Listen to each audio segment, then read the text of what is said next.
आज की क्लास में हम बात करने वाले हैं MS पावर पॉइंट के बारे में, जो कि पीसी पैकेज के 5th यूनिट का हिस्सा है। तो सबसे पहले मैं आपको बताऊंगा इंट्रोडक्शन ऑफ पावर पॉइंट।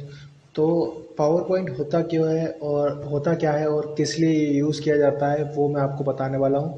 तो MS power point 2013 Microsoft office का एक एप्लीकेशन सॉफ्टवेयर है, जिसकी सहायता से आप presentation and graphs, slides, handout, सभी प्रकार के प्रेजेंटेशन मटेरियल को तैयार किया जा सकता है। स्लाइड्स का मतलब क्या होता है, यहाँ पे जैसे कि वर्ड में हमें पेजेस मिल रहे थे, यहाँ पर पावर पॉइंट में हमें प्रेजेंटेशन के लिए स्लाइड्स मिलती है। और जो फाइल होती है, यहाँ पर डॉक्यूमेंट बोला जाता है।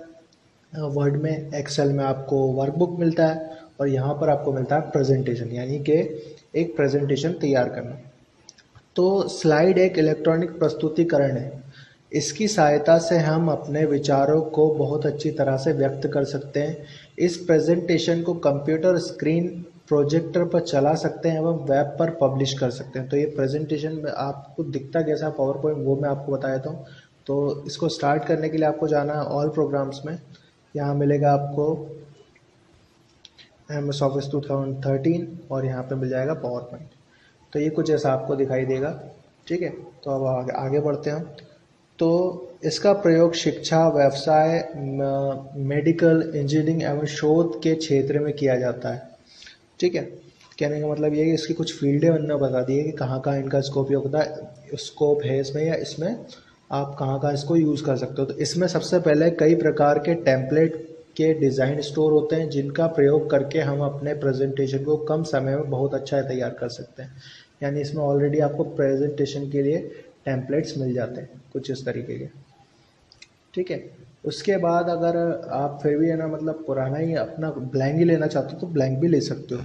ठीक है, इसके अलावा इसमें विभिन्न प्रकार की फॉर्मेटिंग एनिमेशन की स्कीम रहती है, जिसका हम सीधे प्रयोग कर सकते हैं। ठीक है, अब मैं आपको कुछ फीचर्स बताता हूँ MS पावर पॉइंट के। शुरू करने के कई विकल्प होते हैं।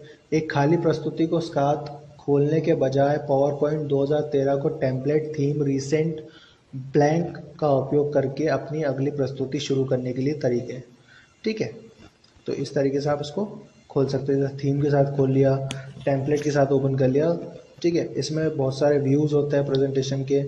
ठीक है, इसमें खाता प्रबंधन होता है, यानी स्काई ड्राइव होती है इसके अंदर। आप इसके अंदर ऑनलाइन डेट जो अपना काम किया उसको सेव कर सकते हो।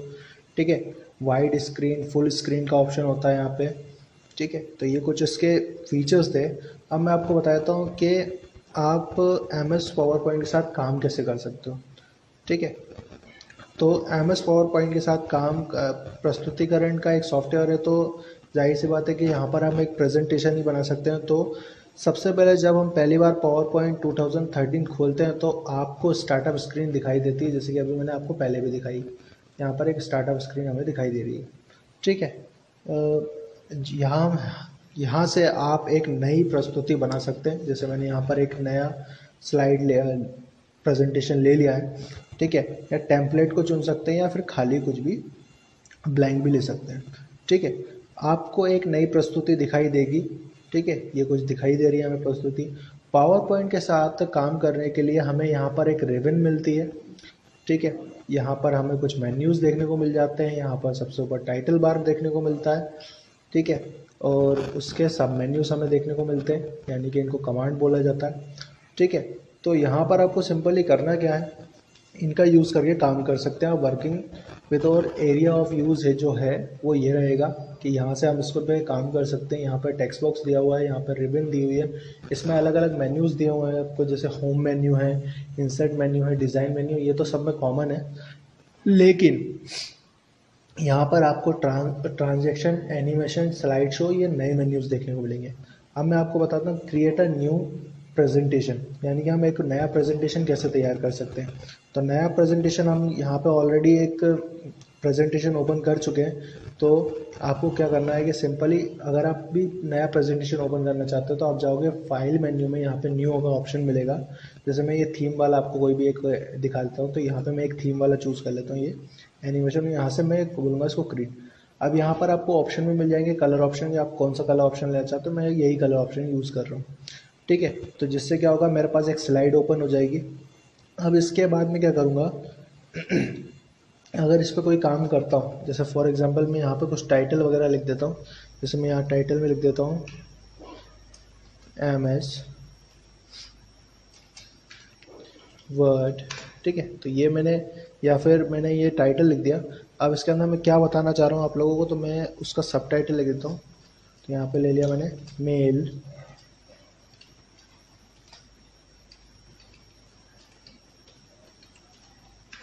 मर्ज,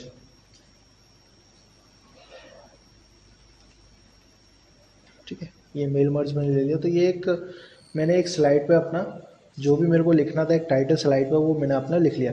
याद रखिएगा यहाँ पर स्लाइडों के टाइप भी अलग अलग होते हैं, ठीक है। अब मैं आपको बताता हूँ कि यहाँ पर आप विजार्ड का भी यूज़ कर सकते हो। विजार्ड आपको पता ही है, तो यहाँ पर देखिए विजार्ड के ऑप्शन आपको मिल जाएंगे, तो आप यहाँ से विजार्ड का यूज़ करके भी काम कर सकते हो। तो विजार्ड का यूज़ कैसे करोगे और किस चीज़ के लिए कर सकते हो, जैसे कि जो आप फाइल एक ओपन कर रहे हो वो भी विजार्ड के ज़रिए ओपन कर रहे हो, ठीक है। अगर आपको सेव करना है तो आप सेव भी कर सकते हो फाइल को विजार्ड, मतलब कि फ़ाइल जो ओपन की है मैंने वो एक विजार्ड के ज़रिए की है। तो ये टेम्पलेट भी यूज़ कर सकते हैं आप, ठीक है। टेम्पलेट इसमें ऑनलाइन मिलते हैं। अभी यहाँ पे आपको टेम्पलेट का ऑप्शन दिखाई नहीं दे रहा होगा, जैसे मेरे को ये देखिए यहाँ पे कोई भी टेम्पलेट का ऑप्शन दिखाई नहीं दे रहा है, यहाँ पे थीम्स ही हमें दिखाई दे रहा है। तो ये ऑनलाइन मिलेगा आपको, ठीक है। अब मैं आपको बताता हूँ स्लाइड एंड डिफरेंट व्यूज़, ठीक है। तो यहाँ पर आपको स्लाइड्स देखने को मिल जाती है, इसे हम बोलते हैं, जो फर्स्ट स्लाइड आपको मिली है वो टाइटल स्लाइड मिली है। यहाँ पर भी आपको 3 व्यू मिलते हैं, सॉरी 4 व्यू मिलेंगे आपको। यहाँ पे एक नॉर्मल व्यू है, एक स्लाइड सॉर्टर है, ठीक है, एक रीडिंग व्यू है और एक स्लाइड शो व्यू है, ठीक है। तो यहाँ पे आपको कुछ व्यूज़ देखने को मिल रहा है, जैसे normal view, slide sorter view और रीडिंग व्यू, और यहाँ पे मिल रहा है स्लाइड शो व्यू, ठीक है।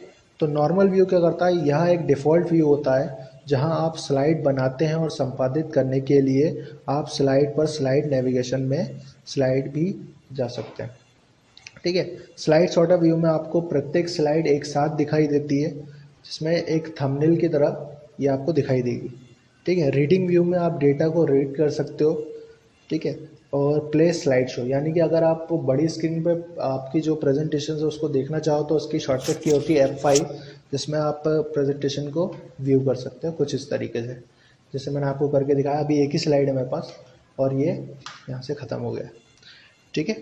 तो ये कुछ व्यूज़ थे जो मैंने आपको बताया। इसमें और भी व्यूज़ होते हैं, आप व्यू मेनू में जाओगे तो यहाँ पे आपको आउटलाइन व्यू मिलेगा, स्लाइड सॉर्टर में बता चुका हूँ, नोट्स पेजेस। आउटलाइन व्यू में क्या कर सकते हो आप, यहाँ पर आउटलाइन व्यू में जो भी आपका स्लाइड होती है वो आपकी हेडिंग के अकॉर्डिंग दिखाई देती है। स्लाइड सॉर्टर, नोट्स पेज में आप नोट्स बना सकते हो अपनी स्लाइड के लिए, और रीडिंग व्यू में आप रीडिंग कर सकते हो, ठीक है। और स्लाइड मास्टर में भी एक व्यू होता है जिसके द्वारा आप है ना, जैसे मान लीजिए मैंने टाइटल स्लाइड लिया, इसमें जो भी फॉर्मेटिंग करूँगा वो सारी टाइटल स्लाइड्स पे हो जाएगी, ठीक है। और एक हैंड आउट व्यू होता है, हैंड आउट मास्टर होता है, और एक नोट्स मास्टर होता है। तो 1 बाय 1 करके मैं सारे व्यूज़ बताऊँगा। अभी मैंने आपको व्यूज़ के नाम बताएं, ठीक है, ये इसके कुछ व्यूज़ होते हैं। उसके बाद मैं आपको बता देता हूँ यहाँ से आप स्लाइडें कितने टाइप की आपको देखने को मिल जाएगी। तो ये टाइटल स्लाइड आपको मिल जाएगी, टाइटल कंटेंट स्लाइड आपको मिल जाएगी, सेक्शन हेडर मिल जाएगा, टू कंटेंट स्लाइड मिल जाएगी। यानी यहाँ पर आपको अलग अलग टाइप की स्लाइडें देखने को मिल जाएगी, यानी कि जैसी आपकी ज़रूरत हो वैसी आप स्लाइड यहाँ पर ले सकते हो, ठीक है।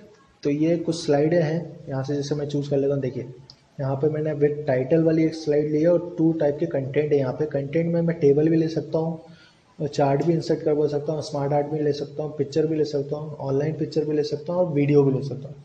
तो आपको हर तरह की स्लाइड यहाँ पे देखने को मिल जाएगी। अगर आपको ब्लैंक स्लाइड चाहिए तो यहाँ ब्लैंक स्लाइड में मिल जाएगी, ठीक है। नेक्स्ट क्लास में मैं आपको इसके आगे बताऊँगा। आज की क्लास में इतना ही।